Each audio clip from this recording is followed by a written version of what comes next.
அங்கே இருக்கு பாருங்கப்பா. இப்படி ஒரு இடத்துல ஒரு சாப்பல் பார்ப்போம்னு நான் எதிர்பார்த்ததே இல்லைங்க. இப்போ நாங்கள் எங்கே போயிட்டுருக்கோம்னா வேல்ஸில் பெம்ப்ரோக்ஷயர்ல ஏரியாவில் சென்ட் கோவன்ஸ் சாப்பல்னு ஒன்று இருக்குது. நாங்கள் அதை தான் பார்க்க போகிறோம். 5th or 6th செஞ்சுரியில் சென்ட் கோவன்ஸ்னு ஒரு மாங்க் இருந்திருக்காரு. அவர் இந்த கடற்கரை ஓரங்களில் இருக்கும்போது பைரட்ஸ் வந்து அவங்கள விரட்டியிருக்காங்க.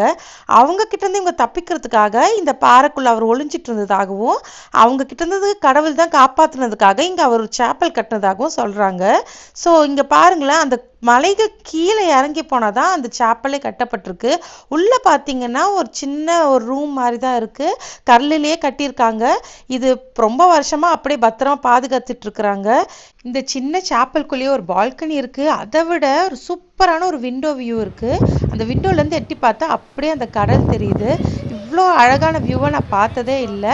அதுக்கப்புறம் அப்படியே இறங்கி போனால் ஒரே பாறை தான் இருக்கும். நம்ம கடல்கிட்ட அவ்வளோ ஈஸியாக போக முடியாது. கொஞ்சம் கேர்ஃபுல்லாக பாறைகளில் போகணும். ஏன்னா பாறை நல்லா வழுக்க ஆரம்பிச்சிருச்சு. எனக்கு வந்து அந்த ஒரு ஏரியா இருக்குது பார்த்தீங்களா, அந்த இடத்துக்கு போகணும்னு ரொம்ப ஆசையாக இருந்தது.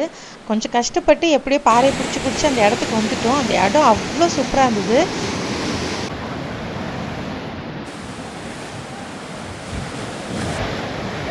நீங்களும் வேல்ஸ் பக்கம் போனீங்கன்னா மறக்காமல் இந்த சென்ட் கோவன்ஸ் சாப்பலை போய் பாருங்கள்.